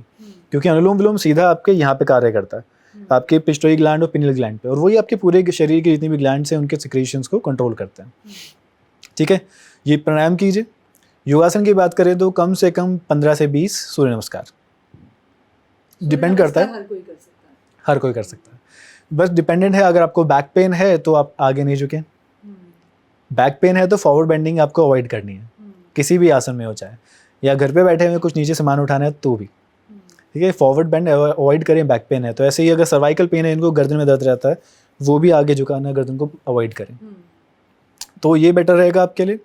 साथ में जो आपको मिलेगा पंचकर्म में, हमारे पंचकर्म में भी आता है स्वेदन और साथ में अभ्यंग। स्वेदन बेसिकली स्टीम होती है, जब आप स्टीम लेते हैं, स्टीम अगर आपके पास स्टीम रूम है तो, वरना फिर घर पे भी कुछ लोग DIY कर लेते हैं। कोविड के टाइम पे लोगों ने बहुत किया है, स्टीम कुकर में लगा कर करिए, बट वो थोड़ा रिस्की है बहुत ज़्यादा। अगर आपके पास अवेलेबल है, कहीं स्टीम ले सकते हैं आप, तो स्टीम बहुत अच्छा काम करती है। और इस समय तो गर्मी इतनी ज़्यादा है, बट थोड़ा प्रिकॉशंस के साथ। तो स्वेदन यानी स्टीम और अभ्यंग यानी तेल से मालिश। अलग अलग तरह के तेल होते हैं बहुत सारे हमारे यहाँ पे, महानारायण तेल फॉर एग्जाम्पल दर्द के लिए आता है, पीड़ांतक तेल आता है। तो आपके पास जो भी तेल है, कोई प्रॉब्लम है तो औषधीय तेल, वरना फिर आप सरसों का तेल ले सकते हैं फॉर एग्जांपल, प्योर अगर आपको मिल जाए कच्चे खाने, बहुत एकदम लकड़ी के कोलू पे निकलता है, ताकि वो हीटअप ना हुआ हो बनने के टाइम पे बहुत ज़्यादा, वो इम्पॉर्टेंट है आपके लिए। और सुबह अपने पानी के अंदर क्या करें आप, नींबू पानी भी लोग लेते हैं बहुत ज़्यादा, तो उसके बारे में भी एक छोटा सा करेक्शन मैं कहूँगा आपके लिए। जिनको पित्त बहुत ज़्यादा है ना, जिनको हाइपर एसिडिटी है, एसिड रिफ्लक्स की प्रॉब्लम है, वो नींबू अवॉइड करें थोड़ा, क्योंकि नींबू आपको एसिडिटी बढ़ा सकता है। ठीक है, गर्म पानी लीजिए, गुनगुना पानी लीजिए, बाकी सबके लिए गुनगुना पानी, नींबू और शहद। और शहद यहाँ पे अगेन, क्योंकि बातों में से बातें निकल रही हैं यहाँ पे, तो शहद का यहाँ पे कॉन्सेप्ट बहुत इंपॉर्टेंट है, जो कि सबको समझना बहुत ज़रूरी है। देखिए, शहद जो है ना, वो हेल्थ के लिए बहुत अच्छा है। आपको नेचुरल शुगर देता है, आपको एनर्जी देता है। बट जो गलती लोग बहुत ज़्यादा करते हैं वो ये है कि वो गरम पानी में या फिर गरम बेवरेजेस में शहद को डायरेक्टली ऐड कर लेते हैं। शहद को गरम नहीं करना चाहिए, बिल्कुल भी नहीं करना चाहिए, ये बहुत ज़्यादा खतरनाक हो जाता है आपके लिए। ठीक है, जब आप शहद को गर्म करते हैं, और इवन शहद को जब गर्म करते हैं ना, तो गर्म करने से उसके अंदर मॉलिक्यूलर चेंज आता है, उसका जो मॉलिक्यूलर स्ट्रक्चर है वो बदल जाता है, और एक केमिकल कंपाउंड की फॉर्मेशन होती है, जिसे बोलते हैं HMF, हाइड्रोमेथाइल फॉर्फ्यूरल बोलते हैं आई थिंक इसको। तो जब HMF जब फॉर्मेशन होती है, HMF आपके शरीर में मेटाबॉलिक वेस्ट बनाता है, आपके शरीर के चैनल्स को ब्लॉक करता है। इसीलिए जब भी आप खरीदें शहद, भी कहीं खरीदते भी हैं, तो उसमें चेक कर लें कि उसके लेबल पढ़ना सीख लें। लेबल को ज़रूर पढ़ें, क्योंकि आजकल चल भी रही है, लेबल ज़रूर पढ़ना चाहिए। हाँ, मुझे लगता है कि इतना जागरूक सबको होना चाहिए कि वो क्या खा रहे हैं, क्या ले रहे हैं, उसके बारे में अवेयरनेस हो। एब्सोल्युटली। जैसे आप दूध देखेंगे, बहुत लोग दूध को भी देखते हैं कि पास्चराइज्ड टोन मिल्क लिखा होता है उस पर, पास्चराइज्ड है। पास्चराइज्ड का मतलब ये होता है कि उसको बहुत ज़्यादा हाई टेम्परेचर्स पे उसको हीटअप किया गया है, ताकि उसमें जो इम्प्योरिटीज़ हैं या फिर तो उनको वो मर जाएँ, बेसिकली इम्प्योरिटीज़ हट जाएँ, है ना। तो अगर शहद जो आप ले रहे हैं उस पर लिखा हुआ है पास्चराइज्ड है, उसको बहुत ज़्यादा हाई टेम्परेचर पे उसको हीटअप किया हुआ है, इसका मतलब सिर्फ क्यों, ताकि उसमें क्रिस्टलाइजेशन ना हो, ताकि जमे ना हो आगे चल के। और नेचुरल शहद जम जाता है, उसमें कोई दिक्कत की बात नहीं है, जम जाता है उसमें, वो नॉर्मल है बहुत ज़्यादा। तो अगर आप हीटअप शहद जो पास्चराइज्ड है लिखा हुआ है, तो उसको कंज्यूम ना करें, क्योंकि उसका मतलब है उसमें HMF फॉर्मेशन होगी, वो आपको नुकसान देगा। और नॉर्मल हनी भी अगर आप ले रहे हैं जो अच्छा है, पास्चराइज नहीं है, उसको आप गर्म पानी में या गर्म दूध में, या फिर जो लोग ओट्स खाते हैं, ओट मील्स खाते हैं, गरम में ऐड ना करें, क्योंकि वो भी फिर आपको नुकसान करेगा। ठीक है। अदरवाइज इसके अलावा आप दूध, शहद और नींबू ले सकते हैं, बढ़िया काम करेगा आपके लिए, पाचन के लिए बहुत अच्छा है। और नींबू को तो आप बल्कि आप दाल जब भी खाते हैं ना, जब भी आप दाल खाएं, जिनको हाइपर एसिडिटी नहीं है उनके लिए स्पेशली नींबू को लीजिए और आपकी दाल पे थोड़ा सा निचोड़ लीजिए। डाइजेशन बहुत अच्छा होगा उसमें, पाचन बहुत अच्छा होगा, आपको टेस्ट भी बहुत अच्छा हो जाएगा। क्योंकि मैं तो हमेशा करता हूँ, अगर नींबू मेरे पास है घर पे, तो मैं स्पेसिफिक नींबू लेके आता हूँ, इसीलिए ताकि खाने के साथ जो सैलड पे हो या फिर साथ में दाल हो, सब्जी हो, उसके साथ हो, तो ये बहुत ही अच्छा रहेगा आपके लिए इस समय। और बहुत सारी ड्रिंक्स आप बना सकते हैं यहाँ पे, क्या कर सकते हैं कि जैसे नींबू पानी लोग लेते हैं, अभी नींबू पानी लीजिए, बहुत अच्छा है। और जीरा उसमें ऐड कर लीजिए, भुना हुआ जीरा आपकी दही के अंदर जो आप खाएं। तो मतलब बेसिकली हमें अपना, अगर मोटापे को कंट्रोल करना है तो हमें अपना आहार, अपनी निद्रा और उसके साथ हमें योग प्राणायाम को भी उसमें ऐड करना होगा। पर आचार्य जी, मैं ये भी आपसे जानना चाहूँगी, क्योंकि आजकल लोगों में बालों की, जैसा आपने बताया अभी, कि बहुत समस्या है, और जल्दी कम उम्र में बाल सफ़ेद हो जा रहे हैं, बाल गिर रहे हैं, और पुरुषों में तो बहुत ज़्यादा है, जल्दी कम उम्र में उनके बाल जो है गिरने लग जाते हैं। तो इसका भी क्या कोई इलाज है हमारे योगा में, या हमारे अगर हम चरक संहिता के रेफरेंस से लें, आहार किस तरीके का होना चाहिए? इसलिए आहार से ज़्यादा इम्पॉर्टेंट है कि आपका ये समझना है कि ये बाल जो ख़राब हो रहे हैं उसको ठीक करा कैसे जाए, है ना। उसमें बहुत सारी चीज़ें हैं, बट इम्पॉर्टेंट चीज़ ये है कि सबसे ज़्यादा प्रॉब्लम जो हो रही है उसमें दो चीज़ें हैं, कि एक तो न्यूट्रिशन, दूसरा ब्लड फ्लो। ठीक है, न्यूट्रिशन और ब्लड फ्लो दोनों चीज़ें बहुत इंपॉर्टेंट है यहाँ पे, क्योंकि आपका जो न्यूट्रिशन है आपके शरीर में कहीं पर भी कैसे जाता है, आपके ब्लड के थ्रू जाता है। आपने जो भी खाना खाया, पाचन खाया, वो आपके न्यूट्रिएंट्स हैं, सब ब्लड के थ्रू, सब कुछ ब्लड के थ्रू ट्रांसफ़र होता है। अगर आपके बालों की तरफ ब्लड फ्लो कम है तो न्यूट्रिशंस भी वहाँ पे कम मिलेगा बालों के लिए। इसीलिए योग के बहुत सारे अभ्यास जो आपको करने चाहिए, जैसे कि जो लोग कर सकते हैं शीर्षासन और सर्वांगासन और अधोमुख स्वानासन यानी कि पर्वतासन, ये 3 अभ्यास तो मिनिमम करने ही चाहिए आपको। ये अगर आपका मोटापा ज़्यादा है, वेट बहुत ज़्यादा है, आपकी एज ज़्यादा है, या फिर आपको पेन है पैरों में, जॉइंट्स में, कमर में, नहीं कर सकते हैं अगर आप, तो भी आप कुछ चीज़ें जो आप कर सकते हैं, जैसे कि शशांक आसन, जिसे शशक आसन भी बोल देते हैं कई लोग। शशांक आसन बेसिकली खरगोश जो होता है बेसिकली, खरगोश की तरह आप आगे फॉरवर्ड बेंड करते हैं, को खरगोश जैसी रैबिट पोज बोल देते हैं इसको, तो वो बहुत अच्छा है क्योंकि आपका सर जितना ज़मीन के पास होगा और बाकी बॉडी जितना एलिवेटेड होगी उतना ब्लड फ्लो नीचे की ओर, आपके चेहरे की ओर, सर की ओर बढ़ेगा। तो सर्वांगासन, शशांकासन, आपका शीर्षासन, सेतुबंध आसन, ये भी करें। उसके साथ साथ आप क्या कर सकते हैं, और कुछ भी नहीं कर सकते तो एटलीस्ट आप वॉल के पास जाइए, अपने हिप्स को वॉल से मिलाइए और पैरों को, आपकी एड़ियों को, पैरों को वॉल से मिला के ऊपर रख लीजिए 90 degree inverted, 9 degree 45 degree as per your comfort. जो जिन लोगों को बैक पेन है, ज़्यादा पास ना जाएं, अगर वो नहीं जा पाएँ तो भी, तो ये wall on the legs on the wall, on the wall, इसको कर सकते हैं। इससे भी आपको हेल्प मिलेगी क्योंकि इसके और एक चीज़ और, ये आपको हेल्प करेगा बहुत ही एक इम्पॉर्टेंट चीज़ की तरफ, जो कि हमारे इस बार इंटरनेशनल योगा डे की थीम भी है, yoga for a healthy ageing. तो ये जो अभ्यास हैं ये आपको एंटी एजिंग भी है। आप जितने इन्वर्टेड पोस्चर्स हैं वो आपको एंटी एजिंग की तरफ लेके जाते हैं। क्यों? क्योंकि अगर आप इसमें पढ़ें तो हमारे जो ब्रेन है, योग शास्त्रों में स्पेसिफिकली आपको योगा में, योग के ग्रंथों में पढ़ने को मिलेगा, एक व्योम चक्र होता है। यहाँ पे जो आपका अपर पैलेट है ना, हार्ड पैलेट है, जीभ को अगर आप उल्टा करें और अंदर ले जाके ऊपर ले जाएं, जो कि सबके लिए बहुत, मोस्ट ऑफ द पीपल के लिए पॉसिबल नहीं होगा, ठीक है। यहाँ पे हमारी बहुत से एक तो इसको अगर कर पाएँ तो होगा क्या, यहाँ पर ऊपर एक व्योम चक्र खाली स्थान है और नेचुरली आपके ब्रेन से यहाँ पे एक कॉन्सेंट्रेटेड लिक्विड है सम काइंड ऑफ, जो कि वहाँ से ड्रिप होता है, जिसको नेक्टर बोल देते हैं हमारे यहाँ पे, अमृत बोल देते हैं, बहुत सारे नाम हैं उसके अंदर योग शास्त्र में।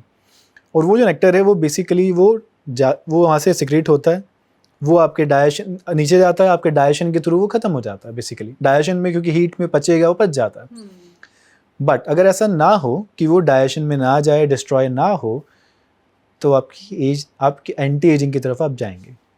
इसीलिए जब आप उल्टा हो जाते हैं, यानी कि आप इन्वर्टेड पोस्चर्स करते हैं योग में, शीर्षासन हो गया, सर्वांगासन, जिसमें आपका सर नीचे और पैर ऊपर की ओर हो, तो वो जो व्योम चक्र से निकलता हुआ रस है, जिसको बोला गया है, वो सिक्रेशन जो है वो नीचे नहीं जाएगा, वो वेस्ट नहीं होगा, डिस्ट्रॉय नहीं होगा। इसीलिए रस पान भी बोला गया है। एक योग में बहुत सारी मुद्राएं आती हैं जो कि इसी में हेल्प करती हैं। मैं उसमें डीप में नहीं जाऊंगा क्योंकि वो जनरल पब्लिक के लिए आई थिंक नहीं होगा अभी यहाँ उस बारे में बात करना। बट हाँ, इसमें अगर आप करेंगे तो एंटी एजिंग की तरफ लेके जाएगा आपको ये। और बालों के लिए बहुत ज़्यादा इंपॉर्टेंट है कि ब्लड फ्लो बेहतर हो। ऐसा करने से ब्लड फ्लो बेहतर होगा, बट ब्लड फ्लो भी बेहतर करने का तभी फ़ायदा जब न्यूट्रिशन वैल्यू हो आपके पास, वो आपके पाचन से आएगी। अगेन, सब समस्या की जड़ आपका पाचन है, आपकी इंटेस्टाइन्स है, आपका डाइजेशन है।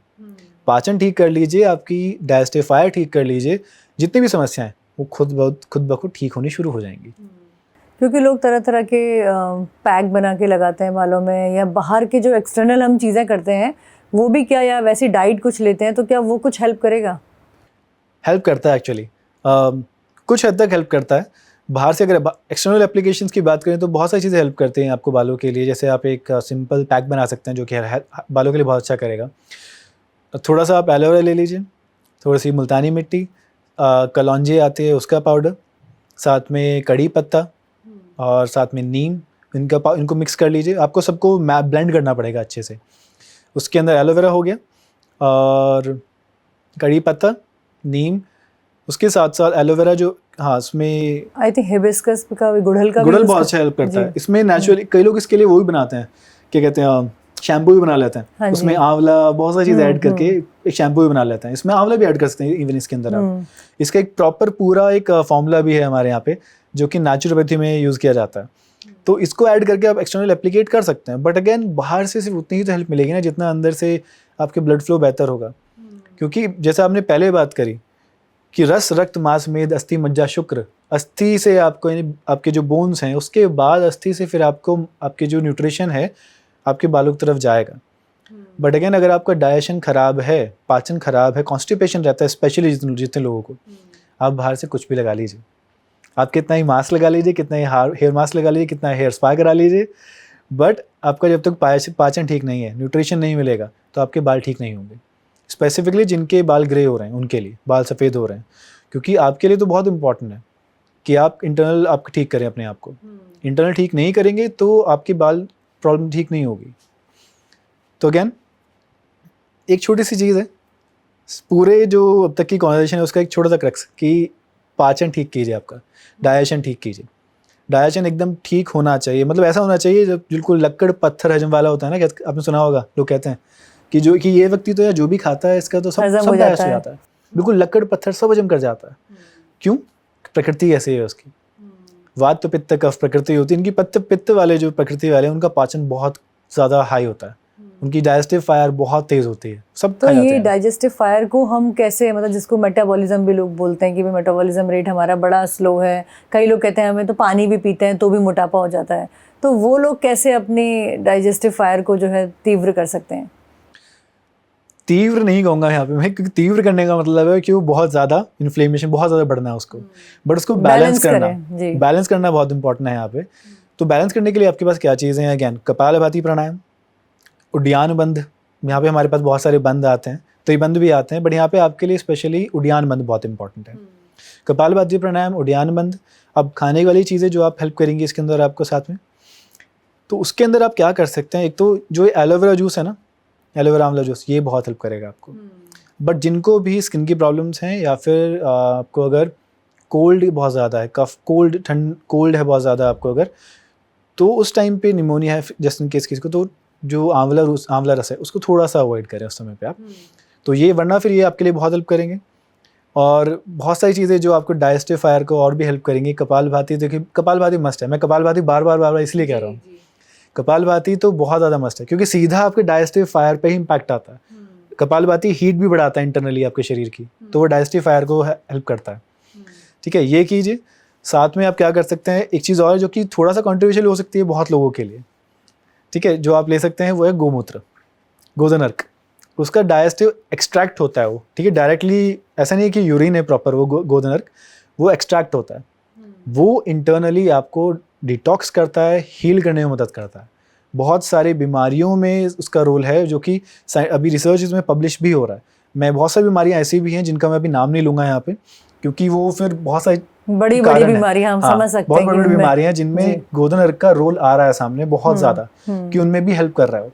और स्पेशली मैं आपको एक तो बोल सकता हूँ, आपके ब्लड को प्योर करने पे, इम्प्योरिटीज़ को क्लीन करने के लिए गोधन अर्क बहुत हेल्प करता है। स्किन की बीमारियों में बहुत हेल्प करता है, वेट कम करने में बहुत ज़्यादा हेल्प करता है जिनको वेट कम करना है। ठीक है, बट अगेन क्योंकि बहुत लोग करते हैं ये चीज़, और लोग क्योंकि ये एक छोटी सी अंडरस्टैंडिंग लोगों को देना ज़रूरी है कि गोधन अर्क का मतलब अगेन कि वो प्रॉपर प्योरीफाइड, ट्रीटेड और एक्सट्रैक्ट है। वो ऐसा नहीं कि डायरेक्ट वो गोमूत्र नहीं है। जी, तो उसका सेवन कैसे करना होता है?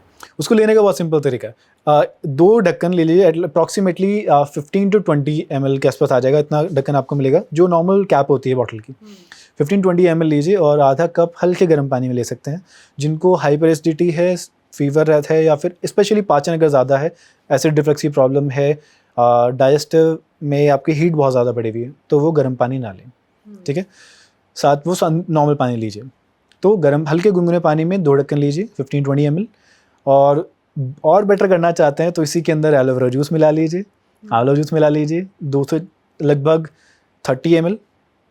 और जिनको भी इनिशियली थोड़ा सा लोगों को प्रॉब्लम होती है कि उसका टेस्ट, उसकी स्मेल, उसकी प्रॉब्लम होगी, तो 2 दिन रहता है, उसके बाद प्रॉब्लम नहीं आती है। बट स्टिल उनके लिए भी क्या कर सकते हैं आप, उसमें थोड़ा सा शहद मिला लीजिए, उसका टेस्ट बहुत बेटर हो जाएगा और जो स्मेल की प्रॉब्लम है वो बेटर हो जाएगी। तो इनको लीजिए सुबह उठते ही खाली पेट और रात्रि में सोते समय। सोने का मतलब सब कुछ, खाना पीना, दूध सब पीने के बाद, बिल्कुल एंड में, उसके बाद रात में कुछ नहीं लेना है आपको। इतना करने से आप खुद महसूस करेंगे, एक तो आपको वेट में हेल्प मिलेगी, पाचन बेहतर होना शुरू होगा, आपका डाइजेशन बेहतर होना शुरू होगा, तो बाकी सारी प्रॉब्लम दूर होनी शुरू हो जाएंगी। बट अगेन ऐसा नहीं है कि बस ये तो हमने कर लिया तो कितना भी खाएं, कितना भी खाने पे ध्यान ना दें, बाकी चीज़ों पे भी हमें ध्यान देना पड़ेगा। बिल्कुल ध्यान रखना पड़ेगा जी जी, क्योंकि शरीर में आप अपने सिंपल से एग्जांपल लीजिए ना, आप अपने गाड़ियाँ हैं, आपकी कार्स हैं, आपके स्कूटर्स हैं, आपकी बाइक हैं, उनमें क्या आप पेट्रोल वाली गाड़ी में डीजल तो डलवाते हैं, है ना? तो जो शरीर में जो व्हीकल जिस चीज़ के लिए बना है कंज्यूम करने के लिए, उसी को करेगा। आपका शरीर जिन चीज़ों के लिए बना है वही दें उसको। तो जंक फूड या फिर बहुत सारी चीज़ें हैं जो कि आप ना लें, बेहतर है। इस गर्मी में जो लोग एक चीज़ बहुत ज़्यादा कंज्यूम कर रहे हैं वो कोल्ड ड्रिंक्स है।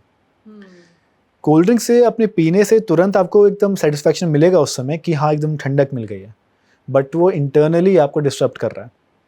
क्योंकि उसे करने से आपको डिहाइड्रेशन भी होगी थोड़ी देर के बाद, उसके बाद आप दोबारा और पीने का मन करेगा, आपको ऑस्मोटिक इम्बैलेंस ख़राब होगा, उसके साथ साथ इंटरनल जो आपको स्वीट शुगर इतनी ज़्यादा मिलेगी वो इंटरनली और आपको आपके मेटाबॉलिक लेवल पे वो ख़राब करेगी।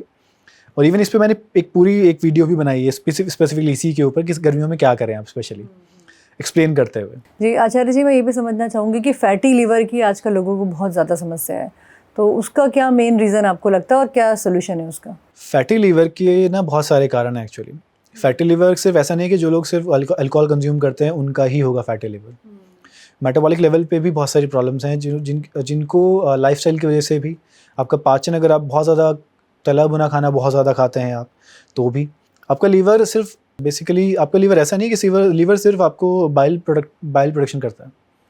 लीवर आपके फ़ैट स्टोरेज भी है, शरीर से आपके फ़ैट को स्टोर करता है। आपकी जितनी भी आप दवाइयाँ खाते हैं, मेडिसिन खाते हैं, वो सारी जो प्रोसेस होती हैं वो आपके लीवर के थ्रू ही होती हैं। जितने भी केमिकल ब्रेकडाउन है, केमिकल ब्रेकडाउन है उनका, वो सब लीवर के थ्रू होता है। लीवर डिसाइड करता है सब कहाँ भेजना है। तो लीवर पे लोड बहुत ज़्यादा पड़ेगा, एक तो खाने का, दूसरा अगर आपका वेट ऑलरेडी बढ़ा हुआ है तो उस पर लोड ऑलरेडी ज़्यादा होगा, क्योंकि फ़ैट ऑलरेडी है, लीवर स्टोर करके बैठा है। क्यों? एमरजेंसीज़ के लिए, क्योंकि ग्लूकोज स्टोर करके बैठा है आपका लीवर एनर्जी के लिए। तो लीवर पे अगर एक तो, और साथ में ही आपका जो अल्कोहल कंजम्पशन है उसकी वजह से, क्यों जितने भी लोग अल्कोहल कंज्यूम करते हैं उसमें साथ एक प्रॉब्लम होती है डिहाइड्रेशन की, क्योंकि आपकी बॉडी पानी छोड़ती है उस समय बहुत ज़्यादा। इसीलिए एक जनरल आपने देखा होगा जो लोग अल्कोहल कंज्यूम करते हैं उसके बाद वो ज़्यादा यूरिन पास करते हैं, ज़्यादा टॉयलेट जाते हैं, क्योंकि आपके लीवर जो है, आपकी बॉडी जो है, आपकी किडनीज जो है बेसिकली वो पानी को रिलीज़ करती हैं। ठीक है, अब उसके कारण आपका जो लीवर है, फैटी लीवर के स्पेशली आप क्या कर सकते हैं, बल्कि आपके लिए उस पर बात करते हैं। तो एक तो आपको डिटॉक्स करना पड़ेगा। डिटॉक्स कैसे होगा? सुबह सुबह पानी पी रहे हैं, धनिए का उसे पानी पीना शुरू कर दीजिए, सौंफ धनिया पानी उसको पीजिए। उससे भी ज़्यादा क्या कर सकते हैं आप, एक क्वाथ आता है आयुर्वेदिक जो आप ले सकते हैं। ठीक है, एक तो है सर्वकल्प क्वाथ। सर्वकल्प क्वाथ आप लीजिए। सर्वकल्प क्वाथ ये बहुत ही ज़्यादा हेल्पफुल है लीवर के लिए, इसको लेना शुरू कर दीजिए, आपको बहुत ज़्यादा हेल्प मिलेगी लिटरली। क्योंकि हमारे पास पेशेंट्स आते हैं और हमारे पास एक आरोग्य केंद्र भी है पतंजलि का, तो हमारे पास पेशेंट्स आते हैं, बहुत पेशेंट्स आते हैं हमारे डेली बेस पर। लीवर के इतने सारे पेशेंट्स आते हैं जो सिर्फ सर्वकल्प क्वाथ लेने से, आपके पाचन को ठीक करने से, एलोवेरा आंवला जूस लेने से, साथ में गौमूत्र लेने से बहुत जल्दी उनको आराम मिला है ना। तो लीवर के लिए सर्वकल्प क्वाथ ले सकते हैं, बहुत अच्छा काम करता है।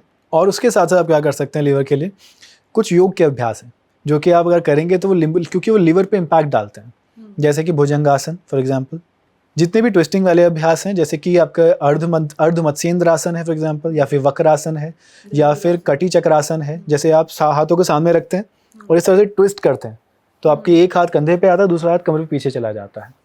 या फिर और भी ट्विस्टिंग वाले इतने अभ्यास हैं, वो आपका भुजंगासन स्पेशली जब आप नीचे जाते हैं तो उसका इम्पैक्ट आता है।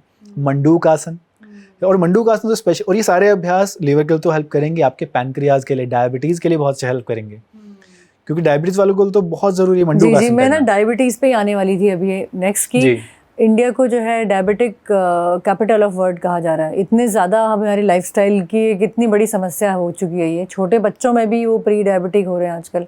तो उसका कुछ सोल्यूशन बताइए कि क्यों ऐसा हो रहा है और क्या कर सकते हैं। आई थिंक डायबिटीज़ होने के कारण तो बहुत सारे हैं देखिए, लेकिन जो डायबिटीज़ होने के कारण जो हम अवॉइड कर सकते हैं जिन्हें, फॉर एग्जांपल एक है मूवमेंट की कमी।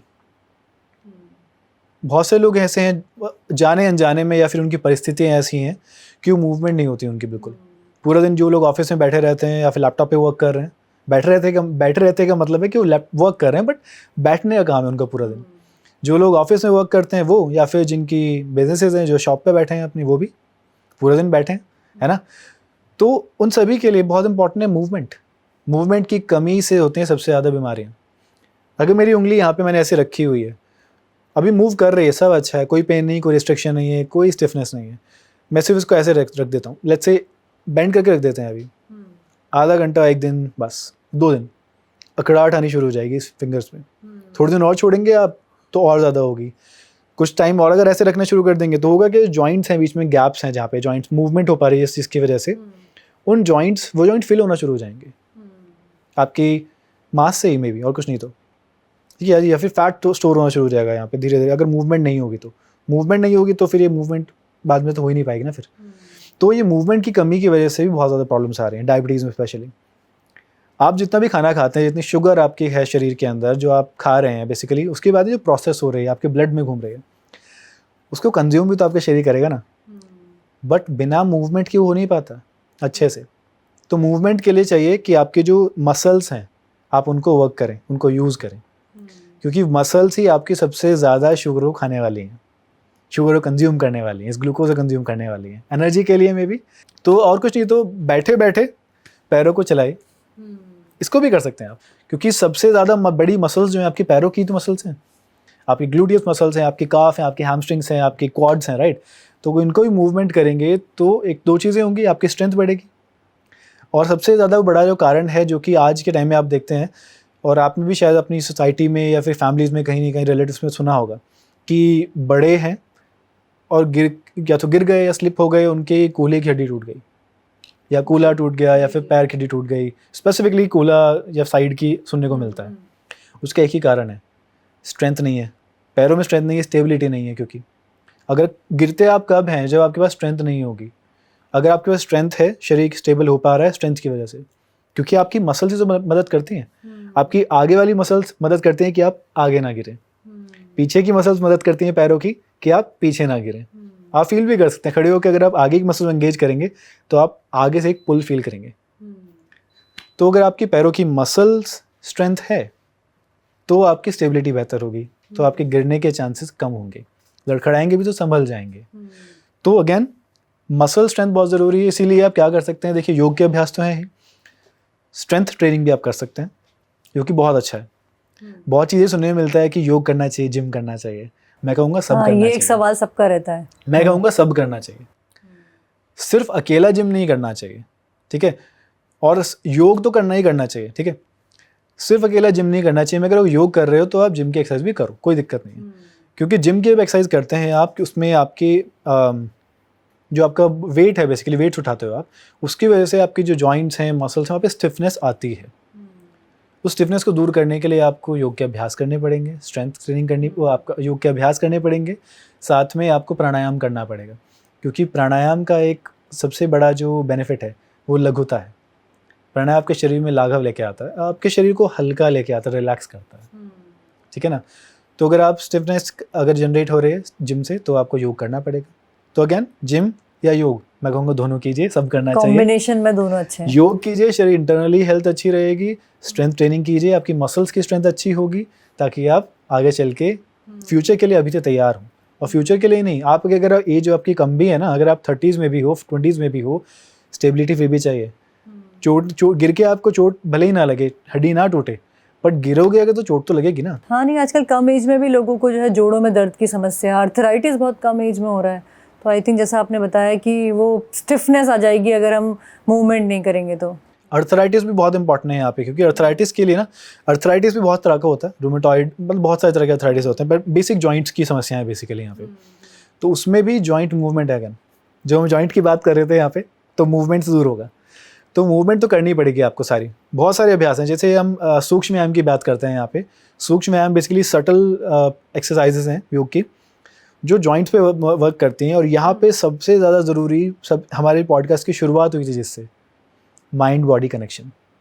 अगर आप कर रहे हैं ये अभ्यास ना, तो सिर्फ करना नहीं है कि मैं कर तो रहा हूँ बस, लेकिन ध्यान है कि आज मुझे ये काम भी करना है, आज वहाँ पे भी जाना है, वहाँ पे भी जाना है, ये काम भी करना है, बट मूवमेंट हो रही है, बहुत सारे थॉट चल रहे हैं। क्योंकि जब आप माइंड बॉडी कनेक्शन को स्टैब्लिश करते हो तो क्या होता है, आपका माइंड के साथ साथ आपकी बॉडी कनेक्ट तो हो ही रही है, तो जो मूवमेंट यहाँ पे हो रही है वो और ज़्यादा स्ट्रॉन्ग हो जाती है। तो जो आप सिर्फ देख रहे हैं ना, फील कर रहे हैं, ये मूवमेंट हो रही है, फिंगर्स को, इन जॉइंट्स को फील कीजिए, मूवमेंट को फील कीजिए। इसका रिजल्ट मैं आपको बताता हूँ मेरी क्लासेस में। तो मैं क्लासेस रन करता हूँ अपनी योगा, मेडिटेशन, थेरेपी क्लासेस, और मैं हीलर भी हूँ एक, मैं प्राणिक हीलिंग एनर्जी भी, हीलिंग क्लासेस भी कराता हूँ, थेरेपीज़। तो इसका सबसे अच्छा रिजल्ट जो अब तक मिला है, बहुत सारे हैं, बट एक मैं आपको बताता हूँ। तो एक है डॉक्टर मेहरा करके, एक डॉक्टर मेहरा है एक, तो उनको बहुत ज़्यादा कॉन्स्टिपेशन था। तो ध्यान के दौरान उन्होंने प्योरली उनको सब कुछ उन्होंने ध्यान लगाया वहाँ पे अपने इंटेस्टाइन्स पे। और एक चीज़ और भी है यहाँ पे, हम इस पर चर्चा करेंगे। तो उनका रिकॉर्डेड है मेरे पास बल्कि, कि उनको फील होने लगा कि धीरे धीरे कुछ गांठें हैं और वो खुल रही हैं। उनको लिटरली फिजिकल लेवल पे फील हुआ मूवमेंट, धीरे धीरे धीरे गांठें खुलती हुई। उन्होंने कहा कि मुझे लगभग 1 से 2 दिन से कॉन्स्टिपेशन था, और वो जो गांठें थी खुलनी शुरू हो गई, खुलनी फील हुई उनकी गांठें। उन्होंने कहा, और उन्होंने कहा कि क्लास के बाद मैं हाफ एन आवर के बाद मैं फ्रेश हो गया, कॉन्स्टिपेशन खत्म, दूर। ठीक है। और यहाँ पे इम्पॉर्टेंट इसलिए है कि लोगों को थोड़ा ये भी समझना ज़रूरी है कॉन्स्टिपेशन जो है वो कहाँ पे होता है, क्योंकि ये भी अंडरस्टैंडिंग बहुत लोगों को नहीं है कि कॉन्स्टिपेशन कहाँ होता है।